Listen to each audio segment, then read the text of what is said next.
கட்டுறதை விட லிஃப்டிங் பண்றது பெட்டர்னு ஏன் சொல்றீங்க சார்? இப்போ பில்டிங் ஒரு 40 to 50 years ஆயிடுச்சுன்னா அந்த பில்டிங் டெமாலிஷ் பண்ணா பரவாயில்ல. இப்போ 5 to 10 yearsல கட்டின பில்டிங்கே வந்து ஃப்ளட்ல அஃபெக்ட் ஆகி வீடு ஃபுல்லாக தண்ணியாக இருக்கு. அந்த பில்டிங் டெமாலிஷ் பண்ணணுன்ற போது நீங்கள் இன்வெஸ்ட் பண்ண இன்வெஸ்ட்மெண்ட் எல்லாமே வேஸ்ட் ஆகுது.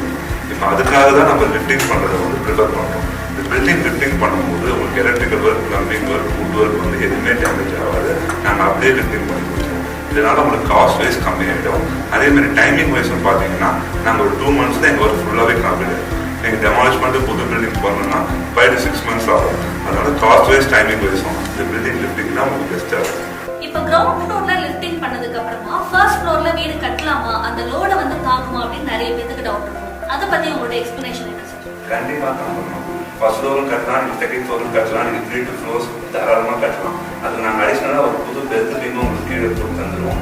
அதனால உங்களுக்கு வீட்டில் ரோட்டில் ஏதாவது கண்டிப்பாக தாரி போகும்போதோ இல்லை ஹைவே பக்கத்தில் உங்கள் வீடு இருந்தாலும் எந்த ஒரு ஷேக்காக அதுன்னு உங்கள் வீட்டில் தெரியாது. கண்டிப்பாக சேஃபாக இருக்கும். அது நான் 100% கேரண்டி தருவேன். டெம்பரரி சொல்யூஷன் கிடைச்சா போதும் அப்படின்னு சொல்லிட்டு சில பேர் வந்து கிரவுண்டா 1 or 2 feet மட்டும் லிஃப்ட் பண்ணுவாங்க. ஸோ இது கரெக்டானதா தான் இருக்குமா? இப்போ நீங்கள் temporary solution 1 or 2 feet idea பார்த்தீங்கன்னா ஒரு 2 lakhs கிட்ட செலவாகும். இதுக்கு மேலே வந்து நீங்கள் 2 lakhs கிட்ட எக்ஸ்ட்ரா பண்ணீங்கன்னா லிஃப்டிங் ஒர்க்கே முடிஞ்சிடும். இப்போ நீங்கள் 2 feet ஏற்றும் போது நீங்கள் எல்லாமே புதுசாக தான் போட போகிறீங்க. டைல்ஸ் போட போகிறீங்க, பெயிண்ட் அடிக்க போகிறீங்க. அது எல்லாமே செலவாகும் போது மேலே ஒரு 2 lakhs நீங்கள் லோன் எடுத்து கூட பண்ணிங்கன்னா இது உங்கள் சேவிங்ஸ் மாதிரி தான். ஒன் டைம்லேயே உங்களுக்கு பர்ஃபெக்ட் சொல்யூஷன் கிடைச்சிடும். திருப்பி அடுத்த மழைக்கு இன்னொரு 2 feet தண்ணி ரைஸ் ஆயிடுச்சுன்னா கூட உங்களுக்கு இந்த 2 feet பண்ணது வேஸ்ட் ஆகிடும். அதனால டெம்பரரி சொல்யூஷன் இல்லாமல் பர்மனன்ட் சொல்யூஷனை ஒன் டைமாகவே பண்ணி லிஃப்டிங் தவிர வேற என்னென்ன சர்வீசஸ்லாம் நீங்க கொடுக்குறீங்க சார்? லிஃப்டிங் மட்டும் இல்லைமா, இப்போ ரோட்டில் பார்த்தீங்கன்னா நிறைய மெட்ரோ ஜோனில் நிறைய வீடு வந்து டெமாலிஷ் பண்ண சொல்லியிருக்காங்க. அதேமாதிரி ரோடு எக்ஸ்பான்ஷன் டைம்லையும் வீடு டெமாலிஷ் பண்ண சொல்கிறாங்க.